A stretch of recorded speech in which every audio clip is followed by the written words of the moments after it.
Dear class 12 student, आप सभी लोगों को 2021-22 में जो होने वाली बोर्ड एग्जाम है उनके प्रिपरेशन के लिए आज से आप लोग ऑर्गेनिक केमिस्ट्री की प्रिपरेशन यूट्यूब चैनल के माध्यम से स्टार्ट करेंगे।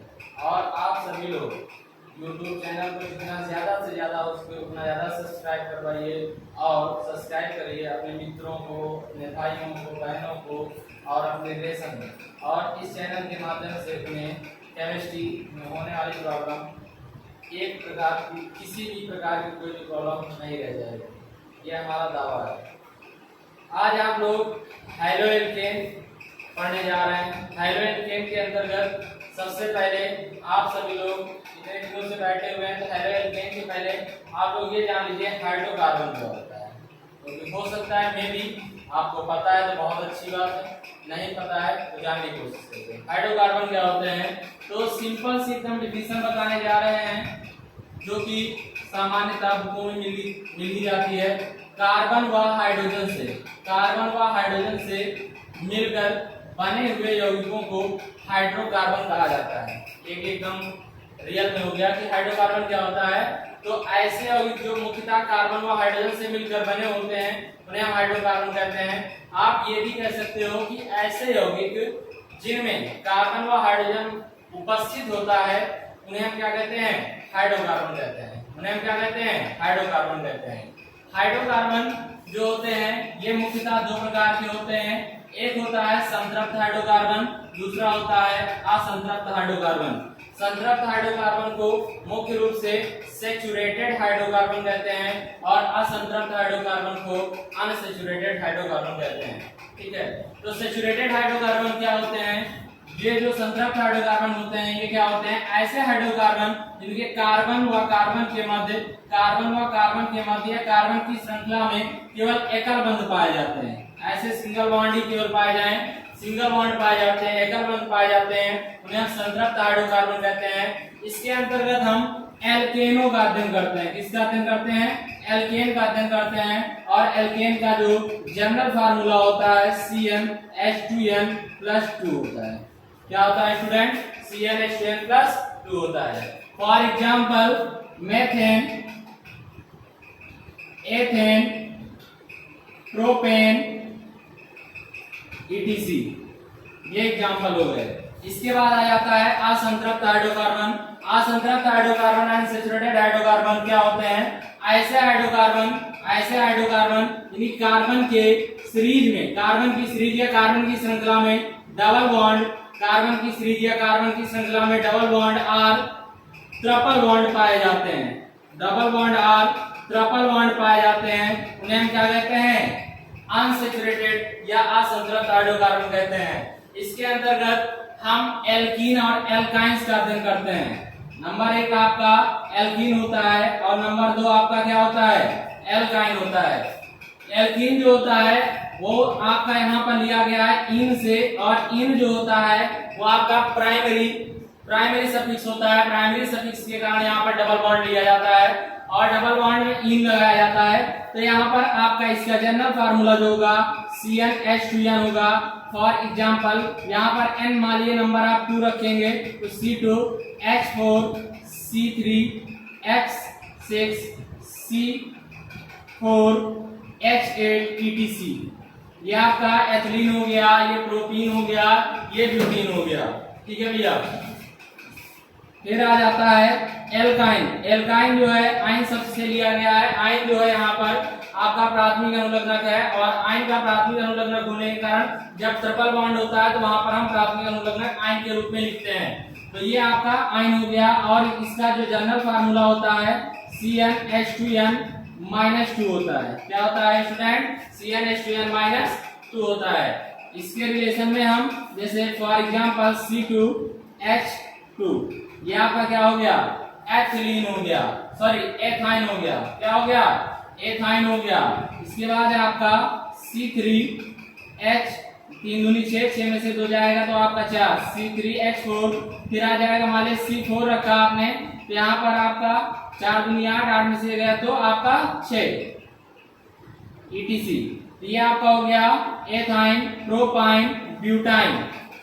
ये आपके क्या हो गए, सैचुरेटेड हाइड्रोकार्बन और अनसैचुरेटेड हाइड्रोकार्बन। जब तक आप इसके बारे में नहीं जान रहे होंगे तब तक आगे इसमें और दिक्कतें होंगी। अब मेन आ जाते हैं कि alkyl halide. Alkyl halide, alkyl का मतलब होता है आर, एल्किल का मतलब होता है आर और हैलाइड का मतलब होता है यक्स। एल्किल का मतलब होता है सिंगल बॉन्ड आर और हैलाइड का मतलब होता है यक्स, और दोनों में आपस में योग होता है तो एल्किल हैलाइड बन जाता है। क्या बन जाते हैं, एल्किल हैलाइड। ये तो एक जनरल हो गया है, लेकिन अगर हम इसकी डिफिनीशन रियल में देखना चाहें तो डिफिनीशन रियल की क्या होती है, जब किसी एल्केन से ये एल्केन है आपका आर सिंगल बॉन्ड एच, जब किसी एल्केन से एक हाइड्रोजन रिमूव कर दिया जाए, एक हाइड्रोजन रिमूव कर दिया जाता है तो इसका एकल बंध क्या हो जाता है, स्वतंत्र हो जाएगा। भाई एक हाइड्रोजन रिमूव कर एकल बंध इसका क्या हो जाएगा, फ्री हो जाएगा कि नहीं हो जाएगा, तो एकल बंध क्या हो गया, स्वतंत्र हो गया ना। जब किसी एल्केन से एक हाइड्रोजन रिमूव कर दिया जाता है और उसका एकल बंध स्वतंत्र हो जाता है तो उसके स्थान पर एक हैलाइड जोड़ दिया जाता है। क्या जोड़ दिया जाता है, हैलाइड, क्योंकि हैलाइड जो भी होते हैं इनमें एक सिंगल बॉन्ड क्या होता है, फ्री होता है। क्या होता है, सिंगल बॉन्ड फ्री मान लीजिए या एक इलेक्ट्रॉन फ्री मान लीजिए, जैसे कि एल्किल में फ्री हो गया है आपका। तो ये दोनों आपस में योग करते हैं और योग करने के पश्चात एक नया यौगिक बनाते हैं, उसका नाम होता है एल्किल हैलाइड। क्या होता है भैया, एल्किल हैलाइड होता है। क्या होता है, एल्किल हैलाइड। इसे हम लोग हैलो एल्केन भी कहते हैं। क्या कहते हैं, हैलो एल्केन। हैलो एल्केन इसका आईयूपीएसी नेम के अकॉर्डिंग हो जाएगा। आईयूपीएसी नेम के अकॉर्डिंग आपका क्या कहेंगे, हम हैलो एल्केन कहेंगे, और सामान्य नेम में एल्किल हैलाइड कहते हैं। क्या कहते हैं, एल्किल हैलाइड कहते हैं। ये हो गया स्टूडेंट आपका कि एल्किल हैलाइड क्या होता है, हैलो एल्किन क्या होता है। अब इसके बाद बात ये आ जाती है, यहाँ पर एक एल्किल शब्द के बारे में बोल रहे हैं, एल्किल एल्किल और हैलाइड हैलाइड। तो एल्किल क्या होते हैं ये जान लीजिए। एल्किल का मतलब ये हो गया कि ऐसे क्रियात्मक समूह जो किसी भी एल्केन से एक हाइड्रोजन रिमूव कर, एक हाइड्रोजन निकाल कर उसका एकल बंध स्वतंत्र कर दिया जाए, एकल बंध स्वतंत्र कर दिया जाता है, उसे हम क्या कहते हैं, एल्कीन कहते हैं। क्या कहते, सॉरी एल्किल समूह कहते हैं। क्या कहते हैं, एल्किल समूह कहते हैं। और इनका जनरल फार्मूला जो होता है वो CnH2n+1, ये भी सिंगल बॉन्ड में होता है। इनका जनरल फार्मूला क्या होता है, सिंगल बॉन्ड CnH2n+1। यानी कि अगर यहाँ पर हम n=1 रखते हैं तो एक नया फार्मूला आपको बनेगा, single bond CnH2 × 1+1 CH2+1 single bond CH3 आया। अब यहाँ पर देखिए, और आपको मालूम होना चाहिए कि एल्किन समूह जो होता है इसका हम जब भी नामकरण करते हैं, नोमेनक्लेचर करते हैं, तो नोमेनक्लेचर में जो रूट वर्ड होता है, कार्बन की संख्या होती है, कार्बन संख्या से जो रूट वर्ड निकलता है उसमें हम ये सब जोड़ देते हैं। जैसे यहाँ पर क्या हो गया, मेथ प्लस के बराबर मैथिल। इसी प्रकार नंबर n=2 रखेंगे तो आपका आ जाएगा C2 सिंगल बॉन्ड के साथ H2n+2+1 single bond C2H4+1 single bond C2H5 एक plus equal to ethyl.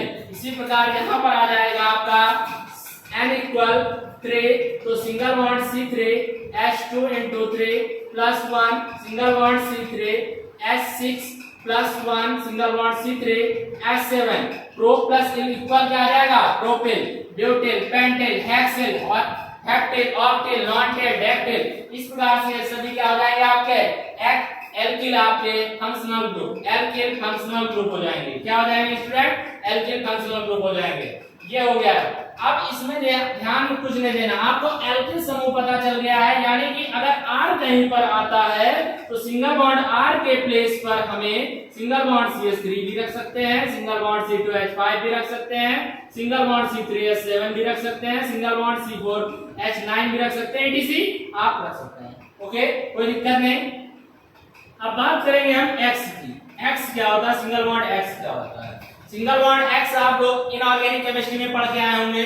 Inorganic chemistry में नाइट आपका पी ब्लॉक के अंतर्गत एक हैलोजन फैमिली आती है, हैलोजन फैमिली आती है। उस हैलोजन फैमिली में आपको ये बताया जाता है कि ऐसे तत्व जिनके अंतिम कोष में 7 इलेक्ट्रॉन उपस्थित होते हैं, अंतिम कोष में 7 इलेक्ट्रॉन उपस्थित होते हैं, और ये आसानी से किसी भी तत्व, परमाणु या क्रियात्मक समूह के साथ एक इलेक्ट्रॉन लेकर एक इलेक्ट्रॉन लेकर रेडी हो जाते हैं। क्या हो जाते हैं? रेडी हो जाते हैं। तो वही क्या है आपके हैलाइड। हैलाइड है, हैलोजन है, या आप कह लीजिए हैलो है। हैलाइड, हैलोजन या हैलो है। तो इसके अंतर्गत आप किसका अध्ययन करते हैं? फ्लोरीन का अध्ययन करते हैं, क्लोरीन का अध्ययन करते हैं, ब्रोमीन का अध्ययन करते हैं, आयोडीन का अध्ययन करते हैं। ये फ्लोरीन, क्लोरीन, ब्रोमीन, आयोडीन का अध्ययन करते हैं। जिसमें से फ्लोरीन जो होता है ये आपके जितने भी अभी तक के आपके ज्ञात एलिमेंट्स हैं उन सभी में क्या होता है? सबसे ज्यादा वैद्युत ऋणात्मक एलिमेंट्स है, यानी इलेक्ट्रॉन नेगेटिव इसमें क्या होती है? सबसे अधिक होती है। जितने भी आपके एलिमेंट्स हैं सबसे अधिक इसी में पाई जाती है इलेक्ट्रोनेगेटिविटी। लेकिन मोस्टली देखने को क्या मिलता है कि क्लोरीन के साथ में हम लोगों को अधिकांश एलिमेंट या कंपाउंड्स ऐड होते हुए मिलते हैं। इसलिए हम लोग गलती क्या करते हैं? फ्लोरीन को ना प्रायोरिटी देकर क्लोरीन को दे देते हैं। तो स्टूडेंट इस बात का भी ध्यान रखना है, यानी कि अब हमें पता चल गया है कि R क्या होता है और X क्या होता है। R के बारे में पता चल गया कि methyl, ethyl, propyl, butyl, pentyl, hexyl ये होते हैं, और X के बारे में पता चल गया कि फ्लोरीन, क्लोरीन, ब्रोमीन और आयोडीन ये क्या होते हैं? आपके हैलाइड्स होते हैं। स्टूडेंट ये आपका यहां तक का टॉपिक क्लियर हुआ। अब इसके बाद हम लोग जानेंगे एल्किल हैलाइड के बारे में। आपको बता दिया है एल्किल हैलाइड का नोमेनक्लेचर क्या होता है। तो एल्किल हैलाइड का नोमेनक्लेचर स्टूडेंट बहुत सिंपल है। अगर आप ध्यान देंगे IUPAC मेरी YouTube चैनल से देख लीजिए तो आपको कहीं पर भी नोमेनक्लेचर में नहीं दिक्कत आएगी। ये हम कहते हैं आपको। अब यहाँ पर नोमेनक्लेचर के बारे में हम जानना चालू करेंगे। तो नोमेनक्लेचर के बारे में जानेंगे तो अब इसमें सिंपल सा बताने जा रहे हैं। जैसे मान लीजिए R है और सिंगल बॉन्ड X है, R है, सिंगल बॉन्ड X है, इसका नोमेनक्लेचर आप समझ लीजिए कोई भी नोमेनक्लेचर आपका एल्किल हैलाइड का प्रॉब्लम नहीं करेगा। यानी कि R का मतलब आपका सामान्य में जर्नल में देखते हैं, जर्नल केमिस्ट्री के अंतर्गत या जर्नल नेम के अंतर्गत तो R का जो आपका अर्थ होता है वो एल्किल लिया जाता है। क्या लिया जाता है स्टूडेंट? एल्किल लिया जाता है। और X का मतलब लिया जाता है हैलाइड। X का मतलब लिया जाता है हैलाइड। तो हो गया एल्किल हैलाइड, एल्किल हैलाइड। इसी प्रकार सेम, बस हो गया, खत्म, कुछ नहीं है। अगर मान लीजिए यहाँ पर हमने ले लिया CH3 सिंगल बॉन्ड, यहाँ पर ले लिया F, तो अब देखिए R को हमने क्या कहा था? एल्किल कहा था ना, और एल्किल के अकॉर्डिंग हमने CH3 को क्या बताया? मेथिल बताया है ना। तो मेथिल और X को हमने हाईलाइट किया है ना, तो इसलिए F है क्लोराइड हो जाएगा। क्या हो जाएगा? क्लोराइड। तो ये हो जाएगा methyl chloride, methyl chloride student. इसी प्रकार मान लीजिए C2H5 Cl ले लिया, तब क्या हो जाएगा? एथिल क्लोराइड हो जाएगा। इसी प्रकार C3H7 Br ले लिया, ये क्या हो जाएगा? Propel bromide. इट इज कोई भी अब किसी भी प्रकार का एल्किल हैलाइड होगा उसका जर्नल नेम आसानी से निकाल पाएंगे, किसी प्रकार की कोई दिक्कत नहीं आएगी। तब जब आपको एल्किल कंप्लीट होगा, हैलाइड कंप्लीट होगा कि R का मतलब होता है single bond CH3 single bond C2H5 single bond C3H7 single bond C4H9 etc। तो ये अगर आपको कंप्लीट होगा, और X का मतलब ये होता है single bond F, single bond Br, single bond I, single bond Cl। ये नहीं है कि इसका एक कोई आपको रो ही मालूम होना चाहिए, नहीं F के बाद Cl आता तो Cl ही पता होना चाहिए। आपको नहीं आता आप ऐसे बताइए, कोई दिक्कत नहीं है। यहाँ पर आपको सीरीज नहीं बतानी है, आपको ये बताना है कि X के स्थान पर ये होता है, ठीक है। अब इसके बाद अगर हम इसके IUPAC नाम की बात कर लें, IUPAC नाम, तो IUPAC जर्नल तो आपको समझ में आ ही गया है। IUPAC नाम की बात करेंगे तो IUPAC नाम एकदम सिंपल सा है। कैसे? जैसे अभी हमने इसको बताया, बस वही चीज यहाँ पर भी करनी है स्टूडेंट, कुछ ध्यान नहीं देना अलग से। अगर हम R को जान जाएं कि R जो होता है एल्किल जो होता है, इसे IUPAC में मैं क्या कहता हूँ, तो समझ लीजिए कोई भी आपका IUPAC होगा ऑर्गेनिक के कंपाउंड का, कहीं पर कोई दिक्कत नहीं। R का मतलब होता है आपका एल्केन। क्या होता है? एल्केन होता है, एल्केन। अब एल्केन शब्द यहाँ पर जुड़ा है तो एल्केन, एल्केन आ रहा है, इसका मतलब ये हो रहा है कि ये जो R आ रहा है ये आपका हाइड्रोकार्बन है, ये आपका हाइड्रोकार्बन है। और हाइड्रोकार्बन आपका सैचुरेटेड भी हो सकता है, अनसैचुरेटेड भी हो सकता है, पहले भी बता दिया है। सैचुरेटेड क्या होता है, अनसैचुरेटेड क्या होता है, ये भी पहले बता दिया है। तो सेम वैसे ही हम यहाँ पर, और X को हम क्या कह रहे हैं? हैलो कह रहे हैं। क्या कह रहे हैं? हैलो कह रहे हैं। इसीलिए इसका नाम IUPAC हो गया, हैलो एल्केन।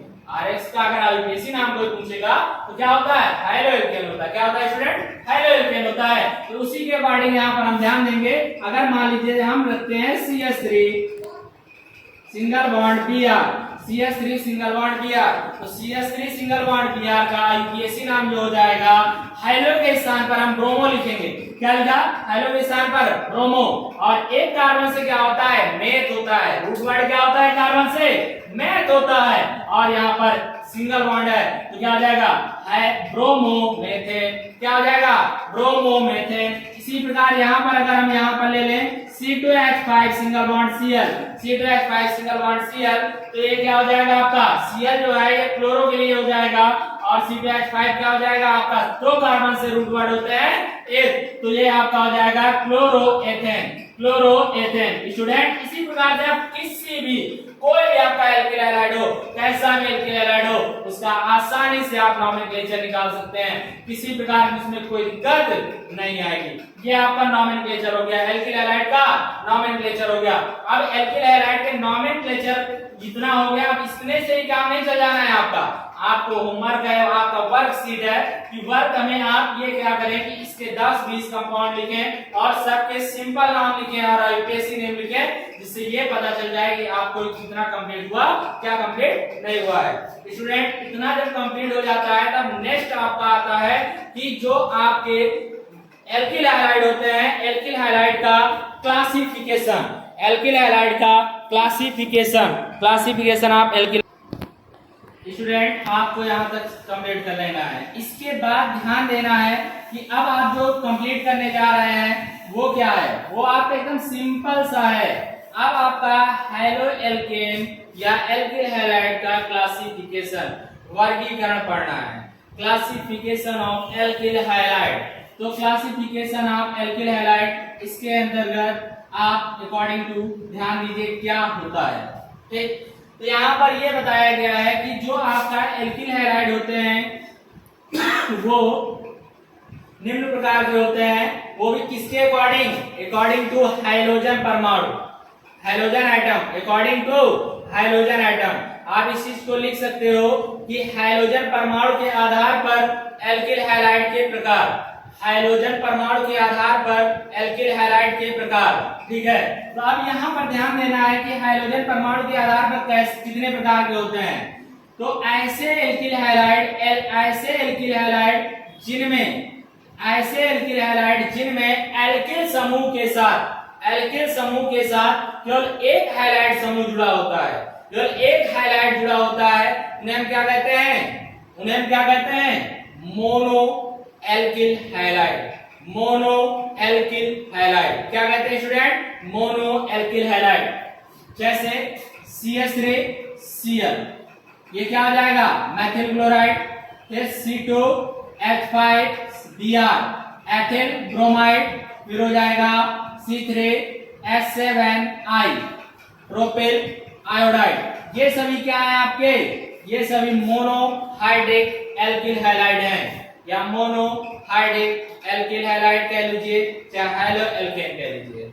ओके, कोई दिक्कत समझ में आ गया ना कि ऐसे मोनोहाइड्रिक एल्किल हैलाइड की अगर आपसे परिभाषा कोई पूछेगा, डिफिनेशन पूछेगा या उसके बारे में पूछेगा, क्या बताओगे, ऐसे एल्किल हैलाइड जो, ऐसे एल्किल हैलाइड जो एल्किल समूह के साथ केवल एक हैलाइड जुड़ा हो, एल्किल समूह के साथ क्या हो, केवल एक हैलाइड जुड़ा हो, उन्हें हम क्या कहते हैं, मोनोहाइड्रिक एल्किल हैलाइड कहते हैं। मोनोहाइड्रिक एल्किल हैलाइड या मोनो एल्किल हैलाइड भी कहते हैं, बहुत जगह पर मोनो एल्किल हैलाइड लिखा हुआ है। ओके, कोई दिक्कत नहीं होगी, समझ में आ गया होगा।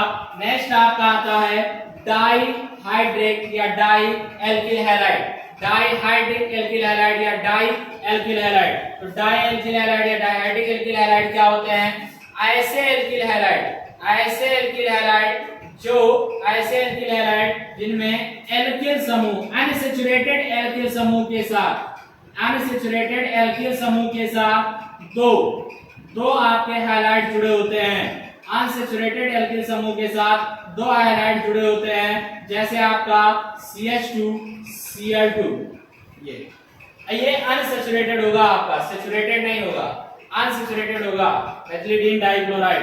ठीक है, मेथिलीन डाइक्लोराइड। तो ये क्या हो गया आपका डाइहाइड्रिक एल्किल हैलाइड हो गया। क्या हो गया डाइहाइड्रिक एल्किल हैलाइड। इसी प्रकार से ट्राइहाइड्रिक एल्किल हैलाइड क्या होते हैं, तो ट्राइहाइड्रिक एल्किल हैलाइड जो होते हैं स्टूडेंट वो होते हैं ऐसे एल्किल हैलाइड जिनमें एल्किल समूह के साथ 3 हैलाइड जुड़े होते हैं। एल्किल समूह के साथ 3 हैलाइड समूह जुड़े होते हैं, उन्हें हम क्या कहते हैं, 3 हैलाइड समूह जुड़े होते हैं, उन्हें हम क्या कहते हैं, ट्राइहाइड्रिक एल्किल हैलाइड कहते हैं। क्या कहते हैं, ट्राइहाइड्रिक एल्किल हैलाइड कहते हैं। स्टूडेंट क्या कहते हैं, ट्राइहाइड्रिक एल्किल हैलाइड कहते हैं। अब ध्यान देना है आप सभी को, यहाँ पर अगर दिमाग थोड़ा भी लगाइए कि R यहाँ पर कैसे, यहाँ पर R सर ने बताया था कि आपका सिंगल बॉन्ड CH3 होता है, लेकिन यहाँ पर सर ने R के साथ में छेड़खानी कर दी है और यहाँ पर CH2 को कह रहे हैं। अरे स्टूडेंट ये भी तो ध्यान दीजिए कि कार्बन जो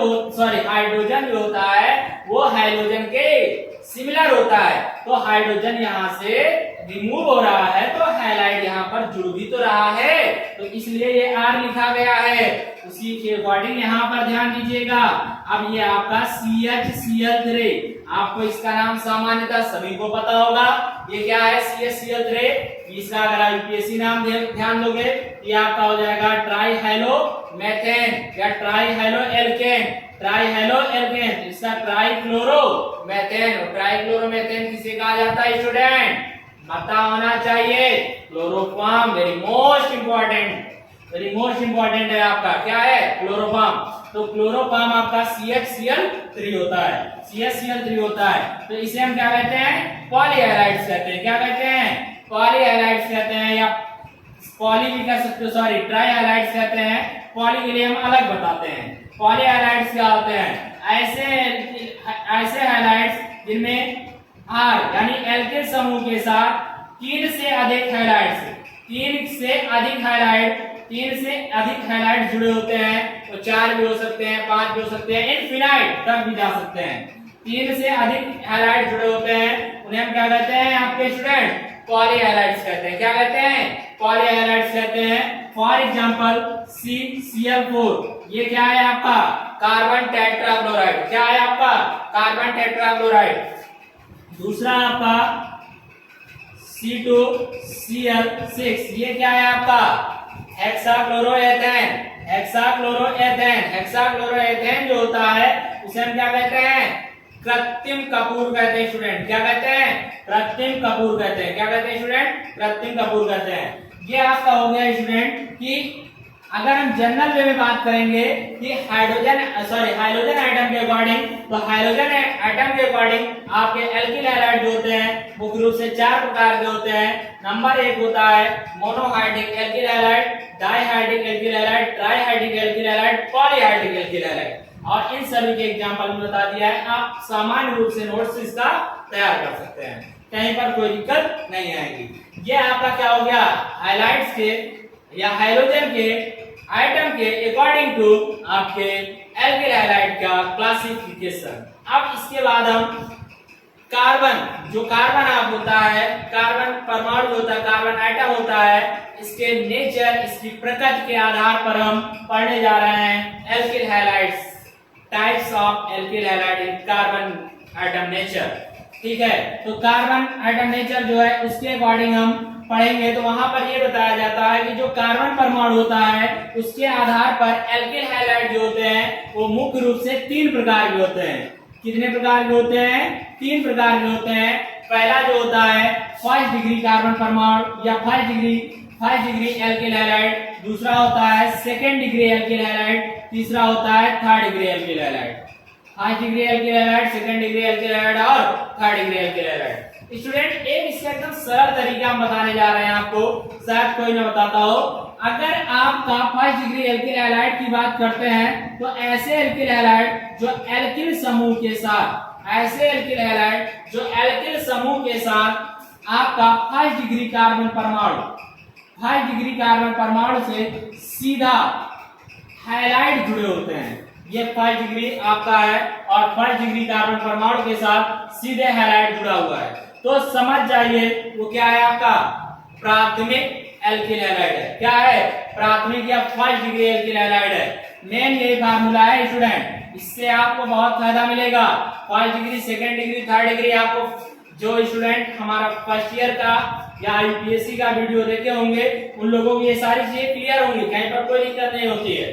ठीक है, तो ये है आपका फर्स्ट डिग्री एल्किल हैलाइड। और फर्स्ट डिग्री एल्किल हैलाइड जो होते हैं ऐसे एल्किल हैलाइड होते हैं, ऐसे एल्किल हैलाइड होते हैं जो आपके फर्स्ट डिग्री या प्राथमिक कार्बन परमाणु के साथ सीधा हैलाइड जुड़े होते हैं। प्राथमिक कार्बन परमाणु के साथ सीधा हैलाइड जुड़े होते हैं, उन्हें हम क्या कहते हैं?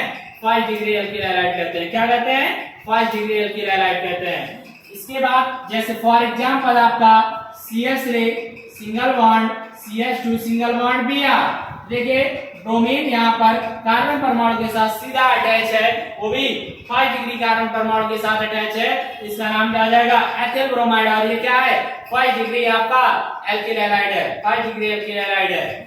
फिर इसके बाद आ जाता है सेकंड डिग्री एल्किल हैलाइड। क्या होते हैं? तो second degree alkyl halide student एकदम नॉर्मल, एकदम सिंपल सी बात है कि ऐसे एल्किल हैलाइड जो सेकंड डिग्री कार्बन परमाणु के साथ, ऐसे एल्किल हैलाइड जो सेकंड डिग्री कार्बन परमाणु के साथ सीधा जुड़े होते हैं, सेकंड डिग्री कार्बन परमाणु के साथ सीधा जुड़े होते हैं, उन्हें हम क्या कहते हैं?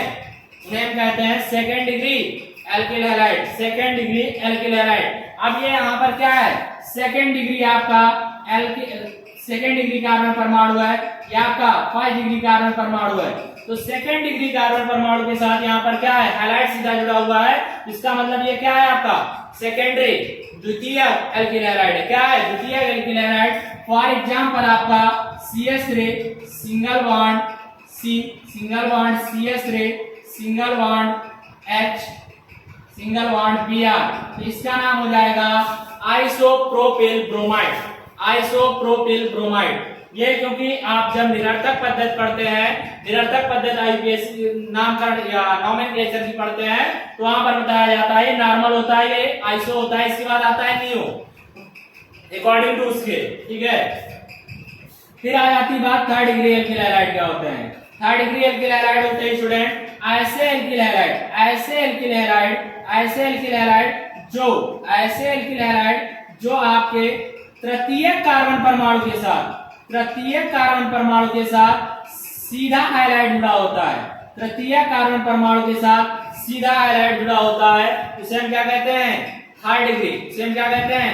थर्ड डिग्री एल्किल हैलाइड कहते हैं। और इन्हें सामान्यतः R सिंगल बॉन्ड, इसे हम इस तरीके से R3 single bond C single bond X से भी रिप्रेजेंट करते हैं। इसे हम सामान्य रूप से अगर जनरल वे में देखेंगे तो R2CH सिंगल बॉन्ड X से रिप्रेजेंट करते हैं। ओके, और इसका हम for example CH3 single bond C single bond CH3 single bond CH3 single bond Br। ये आपका क्या हो जाएगा? Tertiary butane, sorry tertiary bromo alkyl halide, या आप यहाँ पर ब्यूटेन जो भी है आपका। ठीक है, तो ये आपका हो जाएगा tertiary butane halide.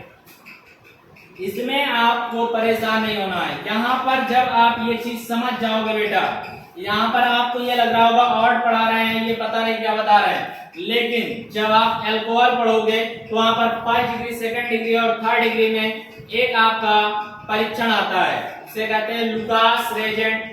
Lucas Regent से परीक्षण करना होता है। तो स्टूडेंट वहां पर बहुत सारी चीजें हैं, अगर यहाँ पर आप समझ जाओगे तो वहां पर दिक्कत आपको नहीं होगी। इतना नोट कर लीजिए। इसका नेक्स्ट आपका टॉपिक तुरंत ही स्टार्ट करेंगे हम।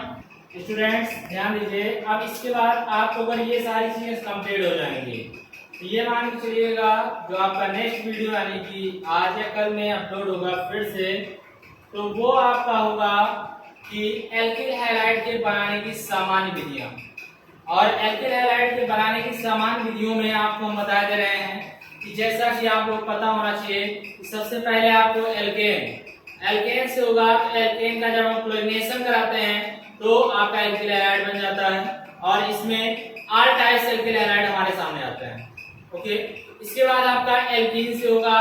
एल्कीन में जब हाइड्रोजन हैलाइड्स का हम योग करा देते हैं, एडिशन रिएक्शन कराते हैं, तो तो वहां पर आपका एल्किल हैलाइड बनेगा, और एल्किल हैलाइड बनेगा स्टूडेंट। तो एक बात आपको ध्यान देना है वहां पर कि एल्किल हैलाइड के साथ साथ में आपको वहां पर एक थायरस इफेक्ट, जो आपको फर्स्ट ईयर में पढ़ाया गया वो मार्कोनिकॉफ का नियम, उसका जस्ट अपोजिट होता है।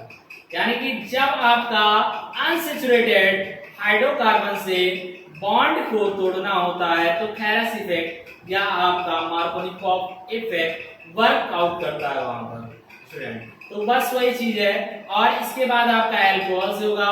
बाय एल्कोहल में आपका फर्स्ट पहले हम जनरल एल्कोहल से कराएंगे कि एल्कोहल की आपका PCl3 फास्फोरस ट्राइक्लोराइड के साथ क्रिया कराएंगे, फिर एल्कोहल की फास्फोरस पेंटाक्लोराइड के साथ क्रिया कराएंगे, देन आपका एल्कोहल की थायोनिल क्लोराइड के साथ क्रिया कराएंगे, देन आपका एल्कोहल के हाइड्रोजन हैलाइड के साथ क्रिया कराएंगे। तो आपका इससे एक चीज समझ में आ रहा है कि इस वे में आपको चलना है कि अगर आपको फार्मूले और ये चीजें बेसिक, आपका बेसिक क्या है ये तो आपके सिलेबस में ही है, ये इतना कंप्लीट होगा जो मैंने आज पढ़ाया। अगर इसे आज कंप्लीट कर लेते हैं आप, ये मान चलिए कल आप जब पढ़ने आएंगे क्लास में तो आपको बहुत ही बेहतर लगेगा, बहुत ही अच्छा लगेगा।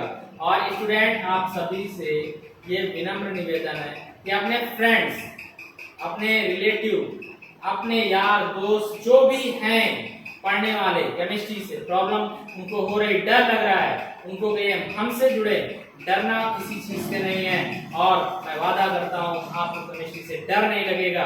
आप केमिस्ट्री में कहेंगे एंजॉय के साथ हमें केमिस्ट्री पढ़नी है और मैजिक केमिस्ट्री पढ़नी है। Thank you class, it's